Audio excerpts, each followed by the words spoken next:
Computer certificate की requirement होती है नहीं, कंप्यूटर सर्टिफिकेट में कौन सा कोर्स हमारे पास होना चाहिए, अगर हमारे पास कंप्यूटर सर्टिफिकेट नहीं है तो डीवी में कोई प्रॉब्लम होगा कि नहीं। तो इन सारे जो डाउट्स हैं, सारे सवाल हैं, इन पर हम बात करेंगे और साथ ही ये भी पूरा हम बात करेंगे इसी वीडियो में कि कौन कौन से ऐसे डॉक्यूमेंट्स हैं जो हमें पहले से ही रेडी करके रखना है, ताकि जैसे ही शॉर्ट लिस्टिंग हो और हमारा सिलेक्शन हो पाए।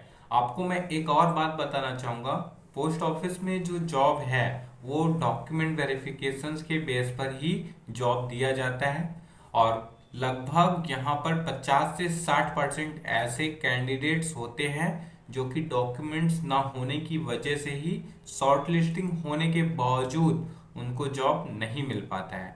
तो इसमें हम देखेंगे कौन कौन से डॉक्यूमेंट्स हैं। वीडियो पूरा आप लास्ट तक जरूर देखिए ताकि हमें ये पता चल सके डॉक्यूमेंट्स की वेरिफिकेशंस के क्या क्या प्रोसेस होते हैं। देखिए, कैंडिडेट्स का जो शॉर्ट लिस्टिंग होता है, शॉर्ट लिस्टिंग होने के बाद उनको डॉक्यूमेंट वेरिफिकेशंस के लिए बुलाया जाता है, जिसमें उन्हें कुछ दिन का टाइम दिया जाता है और उसमें हमारा जो वेरिफिकेशंस होता है, आपने जो भी फॉर्म फिल करके रखा है, या कहने का मतलब है जो प्रिंट आउट है आपके पास पोस्ट ऑफिस की रजिस्ट्रेशन करते टाइम, उसमें जो भी आपकी डिटेल्स है, अब उसी डिटेल्स को वेरिफिकेशंस किया जाता है।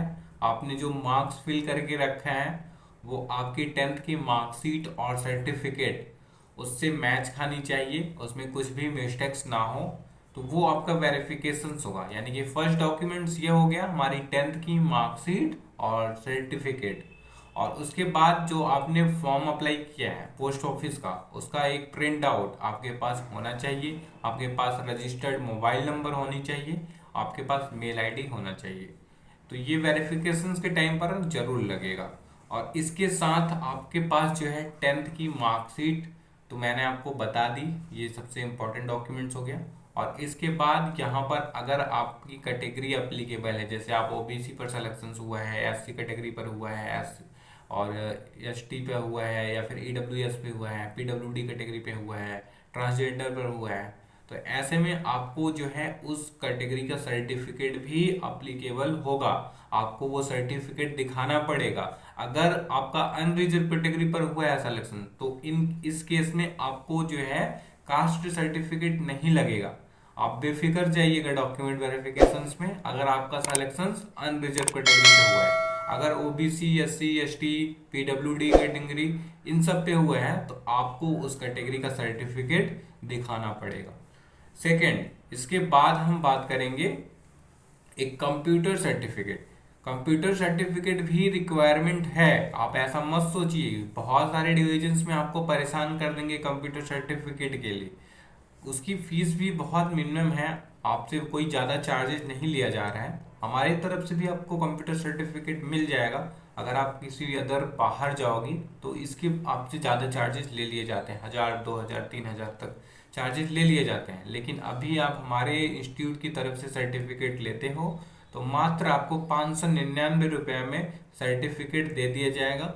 आप बेफिक्र उस सर्टिफिकेट को किसी भी गवर्नमेंट या प्राइवेट जॉब में लगा सकते हो जहां पर भी कंप्यूटर की रिक्वायरमेंट होगी नॉलेज की। क्योंकि हमारी जो इंस्टीट्यूट है लगभग 8-10 सालों से इस क्षेत्र में वर्क करती आ रही है, लगभग हजारों कैंडिडेट्स ऐसे होंगे जो आज के टाइम पर इस सर्टिफिकेट का यूज करके कहीं ना कहीं गवर्नमेंट या प्राइवेट जॉब में वर्क कर रहे हैं। आप डिटेल्स देख सकते हैं। अधिक जानकारी के लिए आपको हमारे स्क्रीन पर नंबर शो हो रहा होगा, आप कांटेक्ट कर सकते हैं। और बात करूं वेरिफिकेशन का, जो सर्टिफिकेट होगा वो डिजिटल वेरिफिकेशन हो जाता है, इस पर क्यूआर होता है, आजकल डिजिटली सब वेरिफिकेशन होता है।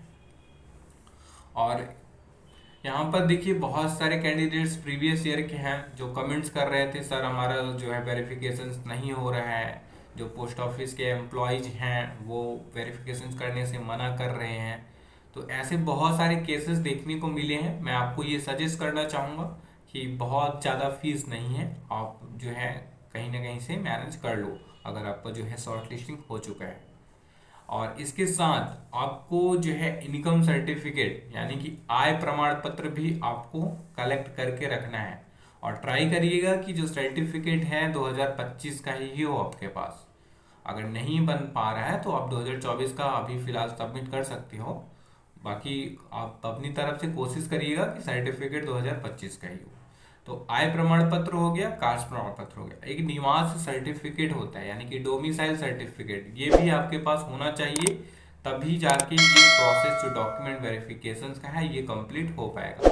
सभी कैंडिडेट्स को मैं बताना चाहूंगा कि डॉक्यूमेंट वेरिफिकेशन 2 स्टेज में होता है। फर्स्ट स्टेज में ये सारे डॉक्यूमेंट लगेंगे, सेकेंड में आपका मेडिकल सर्टिफिकेट लगता है। आप किसी भी अपने जो जिला स्तर पर सरकारी हॉस्पिटल है वहां से आपको मेडिकल सर्टिफिकेट बनवाना होगा, और medical certificate second document verification में लगता है। तो ये इंपॉर्टेंस डॉक्यूमेंट्स मैंने आपको बता दिया है। अभी भी किसी कैंडिडेट्स को कोई डाउट है, कोई कंफ्यूजन है, कंप्यूटर सर्टिफिकेट को लेके अभी भी डाउट है, तो आप बेझिझक कमेंट करके हमसे पूछ सकते हो। मिलते हैं किसी नए वीडियो में नए इन्फॉर्मेशन के साथ। इस वीडियो में बस इतना ही। Thank you.